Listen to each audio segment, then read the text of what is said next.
자, 그러면 오늘 이야기 시작하겠습니다. 종편의 안철수. 제가 오늘 이야기부터 시작해야 될 것 같은데, 저는 안철수 후보에게 자기 정치를 할 수 있는 최소한의 기회를 줘야 된다고 생각했었어요. 좋든 싫든. 왜냐하면 우리는 정치를 너무 쉽게 버리는 전통도 있고. 안철수 대표는 그렇게 생각 안 할걸요? 뭐 저한테 고마움을 안 느끼겠지만 안철수 등장 초기에 분명히 야권에 기여한 바가 있습니다. 그래서 자기 정치할 최소한의 기회를 줘야 된다고 생각해 왔는데, 근데 이번 총선을 기점으로 저는 야권 후보로서 정치인 안철수에 대한 기대는 접는다, 개인적으로. 네.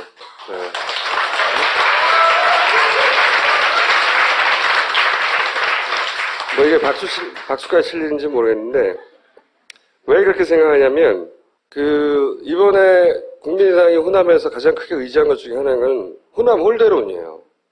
이 호남 홀대론, 물론 뭐 다른 요인들도 있어요. 하지만, 이 호남 홀대론에 의지해서 호남을 결과적으로 고립시킨 것은 저는 굉장히 반역사적이라고 생각합니다.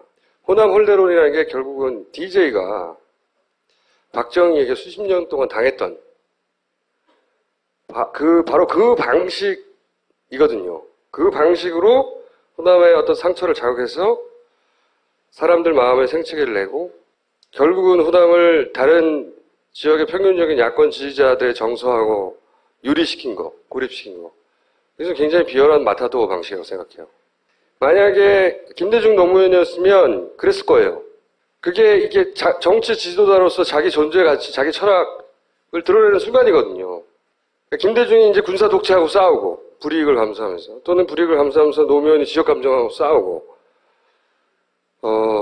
그랬던 그 순간 그 가치가 드러나는 건데, 근데 그 호남을 얻기 위해서 너무 많은 야권 지지자들에게 마음의 상처를 줬어요. 그러니까 눈앞에 이익이 당장에 커도 이게 넘지 말아야 할 선이 있는 거거든요. 저는 그 선을 넘었다고 생각해요. 탈당하고 막 창당도 하고 서로 막 없어지라고 싸우고 그럴 수는 있어요. 그럴 수는 있는데 우리 현대사나 정치사를 안다면 그 선을 넘어서는 안 된다. 그리고 그 욕망을 부추긴 것이 바로 이 새누리당의 전략이었거든요, 기본적으로. 종편에서는 끊임없이, 종편을 잘 안 보시겠지만 이 세대 분들은 저는 종편을 잘 봅니다. 끊임없이 안철수 띄우기를 했어요, 처음부터. 그리고. 그러니까 너무 띄워지다 보니까 새누리표까지 갉아먹은 그렇죠. 이번 새누리가 과반을 얻지 못한다면 이건 새누리의 자충수이기도 하죠. 종편을 보는 그 보수 지지층, 노년층들이, 안철수 좋은 사람인가 봐 하고 많이 넘어갔어요, 이번에. 막판에. 진짜로. 나중에 여론조사 결과치를 보시면 알겠지만은, 그러니까 총선 기간 동안 발표 금지된 기간에 조사를 보시면 알겠지만, 새누리가 빠지는 만큼 정확하게 국민의당이 올라갑니다. 그리고, 김무성이 빠지는 만큼 안철수가 올라가고요. 실제로 응원도 많이 했고요. 김무성도 직접 이런 말 많이 했죠. 종북 세력 아니라고. 괜찮다고. 안철수는 괜찮아. 표 줘도 돼. 이런 얘기 굉장히 많이 했어요. 김무성 대표는 마이크 잡고 안철수를 찍어야 된다고도 얘기했잖아요. 실제로. 그게 새누리당의 전략이었단 말이죠, 진짜. 왜냐하면 영남표는 튼튼해. 수도권에서는 갈라져. 호남을 국민당이 가져가면 야권이 분열돼. 이게 승리 방정식이었어요. 대선에서 그래서 이쪽 키우고 저쪽 키워서 예전에 김영삼, 김대중의 분열처럼 최근에는 김국현의 분열처럼 정동영 김국현의 그렇게 분리하면 필승한다. 이것이 이번에 총선 전략이었단 말이죠. 그래서 아낌없이 줬어요. 너무 줘버렸어. 심지어는 예를 들어서 일베 같은 데서도 안철수 지지해야 된다. 일베에서 적극적인 그러면서 반대로 이제 종편에서 문재인 죽이기 혹은 호남의 어떤 정서를 자극하는 것은 정말로 줄기차게 끊임없이 참고로 방송 몇 개 가져왔는데 보세요. 종편이 총선 직전 1, 2주 사이 했던 방송들이에요. 광주에 갈 수 있는 정치인과 광주에 못 가는 정치인. 못 가는 정치인 누가 자꾸 지금 떠오르죠? 문재인 대표 자꾸 떠오를 겁니다.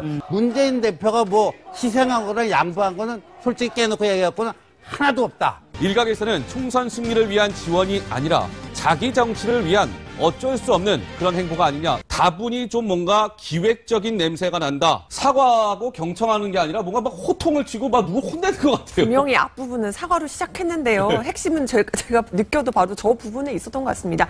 뭔가 유권자들의 눈을 속이려다가 타이밍을 놓치다가 이제 어쩔 수 없이 마지못해 방문하게 된 것 아니냐. 이런 지적의 목소리도 나오는데 동의하시는지요? 그렇죠. 문재인 대표만큼 대선 후보에 패배하고 대선에서 패배하고도 아무런 책임지는 자세 없이 바로 셀프로 대선 출마를 선언하신 분 없습니다.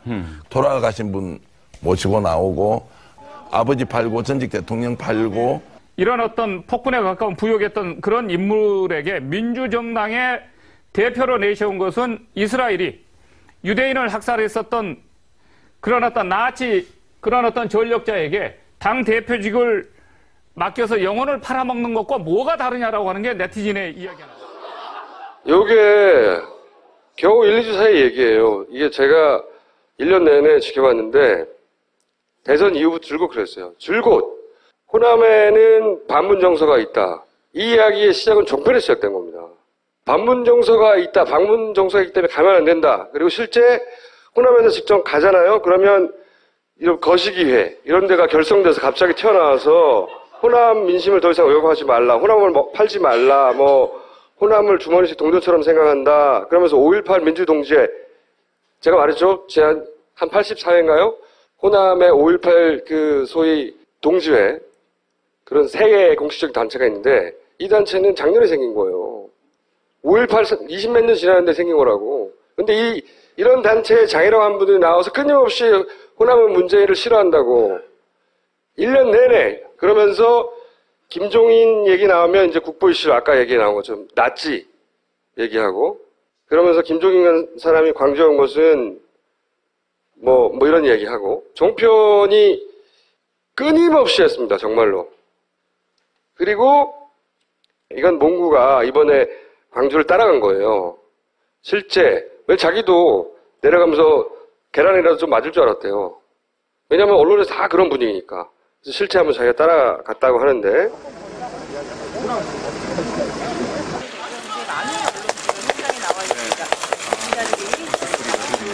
환영합니다. 환영합니다. 환영합니다. 환영합니다. 많은 사람들이 나와 있습니다.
이런 건 이제 공중파에서 볼 수 없죠. 그리고 종편에서 볼 수 없는데 만약에 거꾸로 이런 걸 1년 내내 내버렸다고 생각해 봐요. 어떻게 됐을지. 문재인의 그 호남 방문 이후 혹은 유세 현장들을 거의 제대로 보도를 안 했는데 그 영상만을 따로 모아봤어요.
대단한 왜곡인 겁니다. 대단한 편파 방송이고.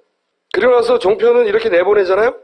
이게 선거법상 문제가 될 것 같아서 그런 건지 이런 방송을 내보내서 인터넷에서는 삭제합니다. 이게 총선보도감시연대라는 데가 있어요. 시민단체 몇 군데가 모여가지고 총선 때 제대로 보도하는지를 감시하는 연대인데 여기서 낸 자료를 보면 예를 들어서 총선 직전 2주 동안 채널A의 직원 직설만 따진 거예요. 거기 홈페이지 가보면 원래 이게 대략 75분간의 영상이 나와야 되는 프로예요. 90분 중에 광고 빼고 못 빼고 하면. 근데 여기 보시면 3월 28일자는 3분밖에 안 남았어요, 영상이. 72분이 사라졌어요.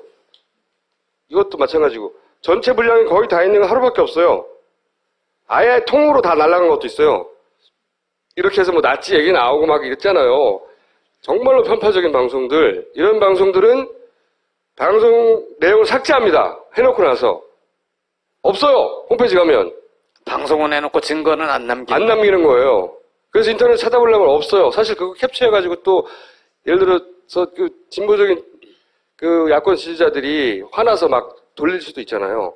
캡처를 할 수가 없어. 나처럼 실시간으로 안 보면. 응? 없어, 자료가. 찾으려고 해도. 그래서 이번 총선에는 그나마 이분들이 노력해서 이걸 잡아낸 거고요. 나머지는 기억 속에 있는 겁니다. 그래서 저는 앞으로는 향후 이 종편 시민 모니터링단을 상시로 만들어서 민병과 함께 족족이 고소를 해버려야 되겠다, 앞으로.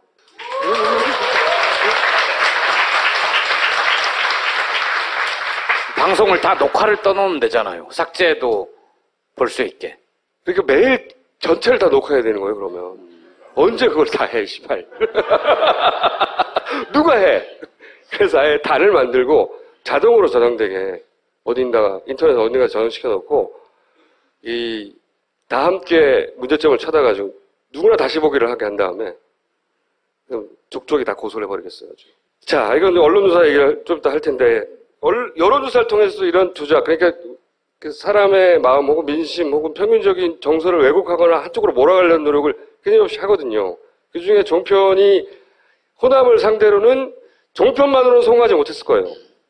그런데 그걸 받아주는 세력이 있었던 거예요.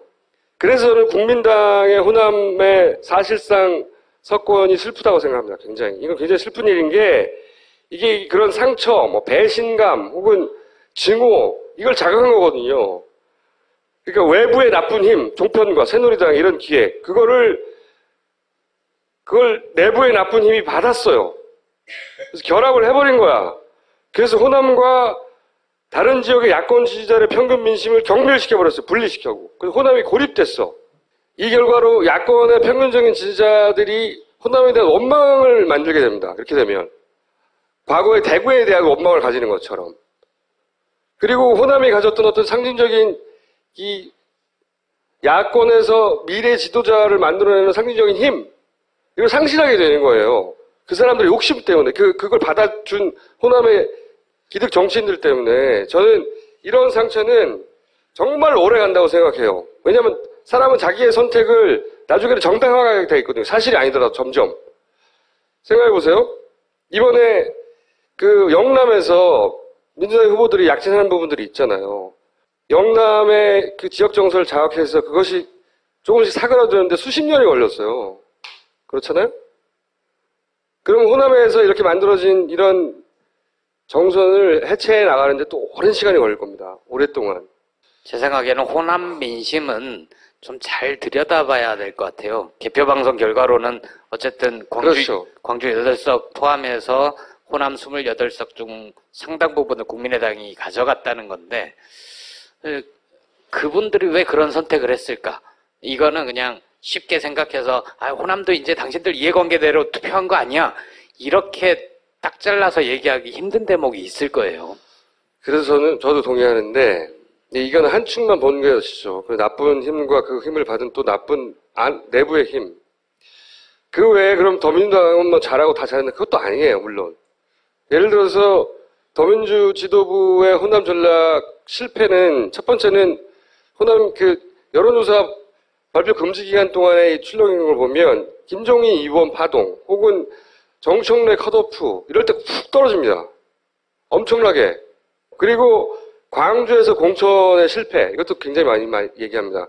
어떤 실패냐고 말을 하자면, 전부 다 신의를 했는데, 그러니까 이제 어떻게 받아들이냐면, 아니, 바꾸더라도, 호남, 그러니까 이 광주의 상징적으로 생각한다면, 중량감 있는 신인을 데리고 와야지. 누가 누군지도 모르는, 그래서 문재인 보고 막 대선 불출마 선언하라고 하는 삼보일비 하다가 몇 시간 만에 다 무릎 아파서 들어간 사람 있잖아요. 그러니까 중요하게 생각하지 않는다고 생각해버린 거예요. 이런 이미 기저에 깔려있는 그런 홀대론의 공격이 거 봐라 하는 게 되는 거죠. 그것을 동의하지 않는 사람들조차 그 반박할 힘을 잃는 거지. 그러면서 이제 또 하나는 이 생놀이가 만들어 놓은 종편이 짜놓은 프레임이 있어요. 문재인은 호남 방문하면 도움이 안 된다. 가지 말라고 하는 게 오랫동안 민주당 지지자 지도부들의 판단이었어요.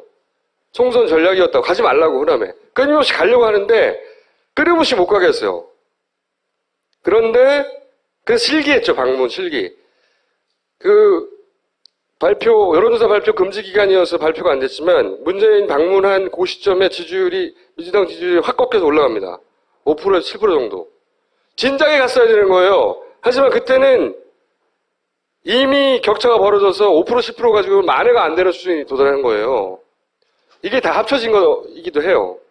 근데 아이러니한 것은 문재인이 혹은 야권에서 어쨌든 그 여론조사 지지율 1위를 하는 후보가 호남에서 쩔쩔매는 모습을 보니까 또 다른 지역의 이 문 지지자를 결집시키는 반작용이 또 생겼어요. 이번 총선을 저는 개인적으로 안철수 중심으로 평가하면 이 보수 확장성을 증명한 동시에 이 진보적 지지자들과의 결별을 초래했다. 제가 보기엔 안철수 그 대표가 대권을 잡는 방법은 새누리당에 가는 겁니다. 아이러니하게도 그렇게 됐어요.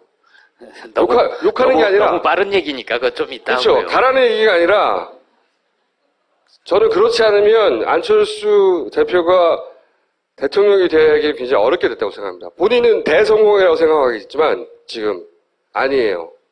예전에 안철수 현상을 만들었던 사람들과 지금 현재 안철수를 지지하는 사람이 완전히 별개가 돼버린 거죠. 그때 지지했던 사람들은 다 떨어져 나갔어요. 상당수. 사실 대선 레벨에서의 확장성을 안철수 대표가 말하려면 영남에서 자기 이름으로 한 사람이라도 당선시켜야 되는 거예요. 이제 앞으로 대선 전국은 아수라장이 될 것이다. 그렇게 예상이 됩니다, 저는. 그리고 더불어 문재인 전 대표의 성격상 정말 은퇴해버릴지도 모른다, 이젠. 그러니까 다른 수도권 지역에서의 선전이나 혹은 자신으로 해서 결집된 수도권 지지자들이나 이런 걸 생각하기보다는 어쨌든 말을 뱉었잖아요. 지난주에 박구용 교수가 와서 좀 얘기를 했는데 혼 좀 나야 된다. 예. 근데 혼내다가 사람을 죽이는 수가 있어요. 그렇죠. 그런 꼴이 되는 그 결과를 소위 이제 광주의 진보적인 유권자들이나 호남의 이 전통적인 야권 지지자들이 어떻게 받아들일지는 잘 모르겠어요. 허허. 원망을 만들게 됩니다. 그렇게 되면. 과거의 대구에 대한 원망을 가지는 것처럼. 그리고 호남이 가졌던 어떤 상징적인 이 야권에서 미래 지도자를 만들어내는 상징적인 힘, 이걸 상실하게 되는 거예요. 그 사람들의 욕심 때문에, 그걸 받아준 호남의 기득 정치인들 때문에 저는 이런 상처는 정말 오래 간다고 생각해요. 왜냐하면 사람은 자기의 선택을 나중에는 정당화하게 돼 있거든요. 사실이 아니더라도 점점. 생각해보세요. 이번에 그 영남에서 민주당 후보들이 약진하는 부분들이 있잖아요. 영남의 그 지역 정서를 장악해서 그것이 조금씩 사그라드는데 수십 년이 걸렸어요. 그렇잖아요? 그럼 호남에서 이렇게 만들어진 이런 정선을 해체해 나가는데 또 오랜 시간이 걸릴 겁니다. 오랫동안. 제 생각에는 호남 민심은 좀 잘 들여다봐야 될 것 같아요. 개표방송 결과로는 어쨌든 그렇죠. 광주 8석 포함해서 호남 28석 중 상당 부분을 국민의당이 가져갔다는 건데 그분들이 왜 그런 선택을 했을까? 이거는 그냥 쉽게 생각해서 호남도 이제 당신들 이해관계대로 투표한 거 아니야? 이렇게 딱 잘라서 얘기하기 힘든 대목이 있을 거예요. 그래서 저도 동의하는데, 이거는 한 축만 보는 것이죠. 그 나쁜 힘과 그 힘을 받은 또 나쁜 내부의 힘. 그 외에 그럼 더민주당은 뭐 잘하고 다 잘하는 그것도 아니에요, 물론. 예를 들어서 더민주 지도부의 호남 전략 실패는 첫 번째는 호남 여론조사 발표 금지 기간 동안의 출렁이는 걸 보면 김종인, 이원 파동 혹은 정청래 컷오프 이럴 때 훅 떨어집니다. 엄청나게. 그리고 광주에서 공천의 실패 이것도 굉장히 많이 얘기합니다. 어떤 실패냐고 말을 하자면 전부 다 신의를 했는데 그러니까 이제 어떻게 받아들이냐면 아니 바꾸더라도 호남 그러니까 이 광주의 상징적으로 생각한다면 중량감 있는 신인을 데리고 와야지 누가 누군지도 모르는 그래서 문재인 보고 막 대선 불출마 선언하라고 하는 삼보일비 하다가 몇 시간 만에 다 무릎 아파서 들어간 사람 있잖아요. 그러니까 중요하게 생각하지 않는다고 생각해버린 거예요. 이런 이미 기저에 깔려있는 그런 홀대론의 공격이 거 봐라 하는 게 되는 거죠. 그것을 동의하지 않는 사람들조차 그 반박할 힘을 잃는 거지. 그러면서 이제 또 하나는 이 생놀이가 만들어 놓은 종편이 짜놓은 프레임이 있어요. 문재인은 호남 방문하면 도움이 안 된다. 가지 말라고 하는 게 오랫동안 민주당 지지자 지도부들의 판단이었어요. 총선 전략이었다고 가지 말라고 호남에. 끊임없이 가려고 하는데 끊임없이 못 가게 했어요. 그런데 그래서 실기했죠. 방문 실기. 여론조사 발표 금지 기간이어서 발표가 안 됐지만 문재인 방문한 그 시점에 민주당 지지율이 확 꺾여서 올라갑니다. 5%에서 7% 정도. 진작에 갔어야 되는 거예요. 하지만 그때는 이미 격차가 벌어져서 5% 10% 가지고 만회가 안 되는 수준이 도달한 거예요. 이게 다 합쳐진 거이기도 해요. 근데 아이러니한 것은 문재인이 혹은 야권에서 어쨌든 그 여론조사 지지형도 직접 이런 말 많이 했죠. 종북 세력 아니라고. 괜찮다고. 안철수는 괜찮아. 표 줘도 돼. 이런 얘기 굉장히 많이 했어요. 김무성 대표는 마이크 잡고 안철수를 찍어야 된다고도 얘기했잖아요. 실제로. 그게 새누리당의 전략이었단 말이죠. 진짜. 왜냐하면 영남표는 튼튼해. 수도권에서는 갈라져. 호남을 국민당이 가져가면 야권이 분열돼. 이게 승리 방정식이었어요. 대선에서 그래서 이쪽 키우고 저쪽 키워서 예전에 김영삼, 김대중의 분열처럼 최근에는 김국현의 분열처럼 정동영 김국현의 그렇게 분리하면 필승한다. 이것이 이번에 총선 전략이었단 말이죠. 그래서 아낌없이 줬어요. 너무 줘버렸어. 심지어는 예를 들어서 일베 같은 데서도 안철수 지지한다. 일베에서 적극적인 그러면서 반대로 이제 종편에서 문재인 죽이기 혹은 호남의 어떤 정서를 자극하는 것은 정말로 줄기차게 끊임없이 참고로 방송 몇 개 가져왔는데 보세요. 종편이 총선 직전 1, 2주 사이 했던 방송들이에요. 광주에 갈 수 있는 정치인과 광주에 못 가는 정치인. 못 가는 정치인 누가 자꾸 지금 떠오르죠? 문재인 대표 자꾸 떠오를 겁니다. 문재인 대표가 뭐 희생한 거나 양보한 거는 솔직히 깨놓고 얘기해갖고는 하나도 없다. 일각에서는 총선 승리를 위한 지원이 아니라 자기 정치를 위한 어쩔 수 없는 그런 행보가 아니냐. 다분히 좀 뭔가 기획적인 냄새가 난다. 사과하고 경청하는 게 아니라 뭔가 막 호통을 치고 막 누구 혼내는 것 같아요. 분명히 앞부분은 사과로 시작했는데요. 핵심은 제가 느껴도 바로 저 부분에 있었던 것 같습니다. 뭔가 유권자들의 눈을 속이려다가 타이밍을 놓치다가 이제 어쩔 수 없이 마지못해 방문하게 된 것 아니냐. 이런 지적의 목소리도 나오는데 동의하시는지요? 그렇죠. 문재인 대표만큼 대선 후보에 대선에서 패배하고도 아무런 책임지는 자세 없이 바로 셀프로 대선 출마를 선언하신 분 없습니다. 돌아가신 분 모시고 나오고 아버지 팔고 전직 대통령 팔고 이런 어떤 폭군에 가까운 부역했던 그런 인물에게 민주정당의 대표로 내세운 것은 이스라엘이 유대인을 학살했었던 그런 어떤 전력자에게 당 대표직을 맡겨서 영혼을 팔아먹는 것과 뭐가 다르냐라고 하는 게 네티즌의 이야기입니다.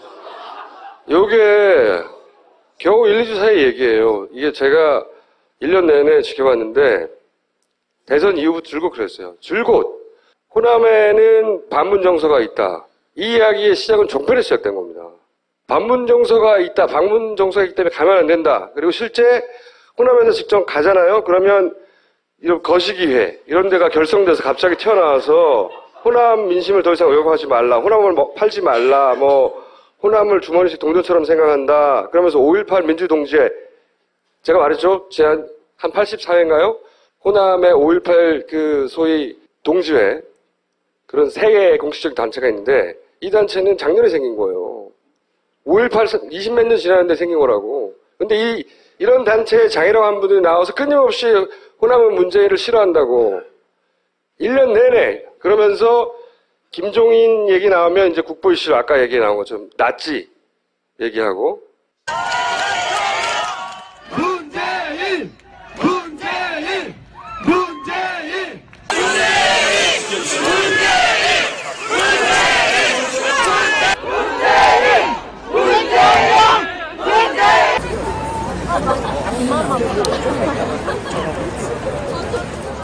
대단한 왜곡인 겁니다. 대단한 편파 방송이고.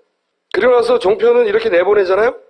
이게 선거법상 문제가 될 것 같아서 그런 건지 이런 방송을 내보내서 인터넷에서는 삭제합니다. 이게 총선보도감시연대라는 데가 있어요.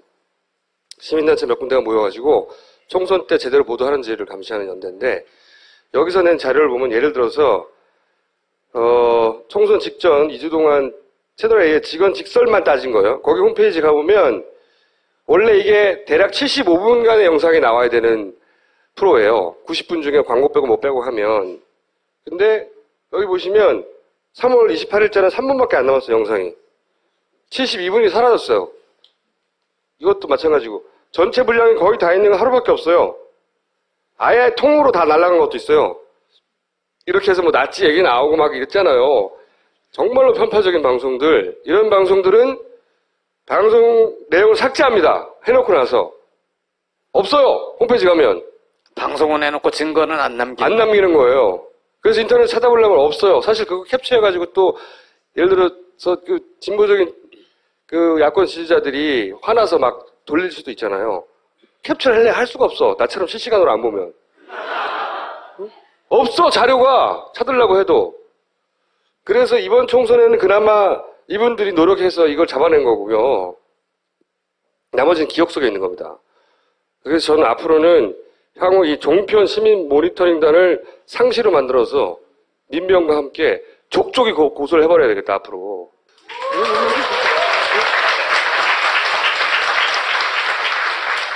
방송을 다 녹화를 떠놓으면 되잖아요. 삭제도 볼 수 있게. 그러니까 매일 전체를 다 녹화해야 되는 거예요, 그러면. 언제 그걸 다 해, 씨발. 누가 해? 그래서 아예 단을 만들고 자동으로 저장되게 어딘가, 인터넷 어딘가 저장시켜 놓고, 다 함께 문제점을 찾아가지고 누구나 다시 보기를 하게 한 다음에 그럼 족족이 다 고소를 해버리겠어요. 자, 이건 언론조사 얘기를 좀 이따 할 텐데, 여론조사를 통해서 이런 조작, 그러니까 그 사람의 마음 혹은 민심 혹은 평균적인 정서를 왜곡하거나 한쪽으로 몰아가려는 노력을 끊임없이 하거든요. 그 중에 종편이 호남을 상대로는 종편만으로는 성공하지 못했을 거예요. 그런데 그걸 받아주는 세력이 있었던 거예요. 그래서 저는 국민당의 호남의 사실상 석권이 슬프다고 생각합니다. 굉장히. 이건 굉장히 슬픈 일인 게 이게 그런 상처, 뭐 배신감 혹은 증오 이걸 자극한 거거든요. 그러니까 외부의 나쁜 힘, 종편과 새누리당 이런 기획, 그걸 내부의 나쁜 힘이 받았어요. 그래서 결합을 해버린 거야. 그래서 호남과 다른 지역의 야권 지지자의 평균 민심을 경멸시켜버렸어요. 분리시켜고. 그래서 호남이 고립됐어. 이 결과로 야권의 평균적인 지지자들이 호남에 대한 원망. 자, 그러면 오늘 이야기 시작하겠습니다. 종편의 안철수. 제가 오늘 이야기부터 시작해야 될 것 같은데, 저는 안철수 후보에게 자기 정치를 할 수 있는 최소한의 기회를 줘야 된다고 생각했었어요. 좋든 싫든. 왜냐면, 우리는 정치를 너무 쉽게 버리는 전통도 있고. 안철수 대표는 그렇게 생각 안 할걸요? 뭐, 저한테 고마움을 안 느끼겠지만, 안철수 등장 초기에 분명히 야권에 기여한 바가 있습니다. 그래서, 자기 정치할 최소한의 기회를 줘야 된다고 생각해 왔는데, 근데 이번 총선을 기점으로 저는 야권 후보로서 정치인 안철수에 대한 기대는 접는다, 개인적으로. 네.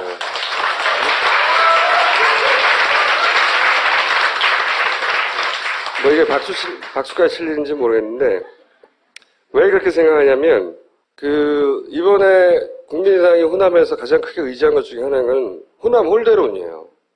이 호남 홀대론, 물론 뭐 다른 요인들도 있어요. 하지만, 이 호남 홀대론에 의지해서 호남을 결과적으로 고립시킨 것은 저는 굉장히 반역사적이라고 생각합니다. 호남 홀대론이라는 게 결국은 DJ가 박정희에게 수십 년 동안 당했던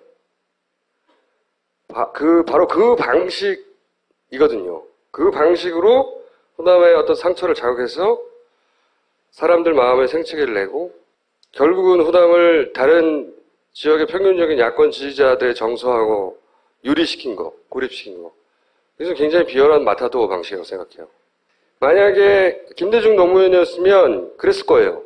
이게 정치 지도자로서 자기 존재 가치, 자기 철학을 드러내는 순간이거든요.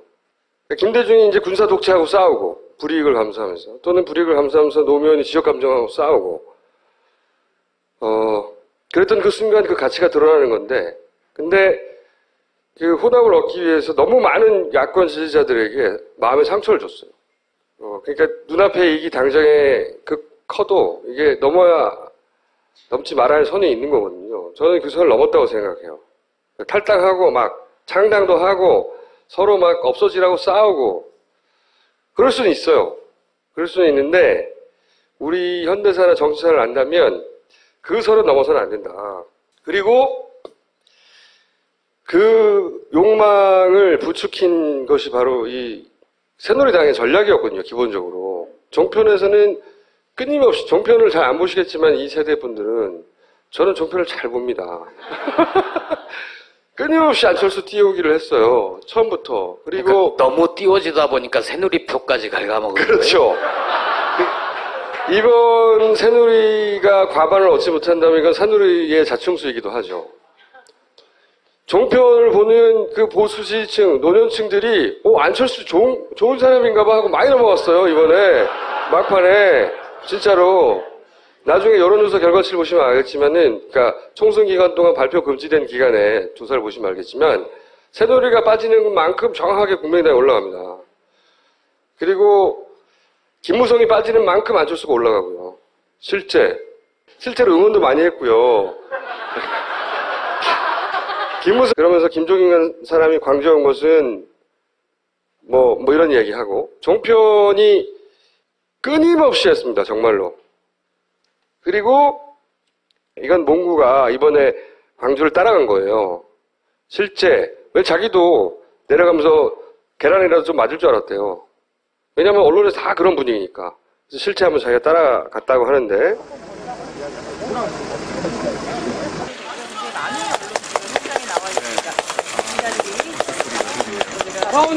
환영합니다.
이런 건 이제 공중파에서 볼 수 없죠. 그리고 종편에서 볼 수 없는데, 만약에 거꾸로 이런 걸 1년 내내 내보냈다고 생각해 봐요. 어떻게 됐을지. 문재인의 그 호남 방문 이후 혹은 유세 현장들을 거의 제대로 보도를 안 했는데, 그 영상만을 따로 모아봤어요.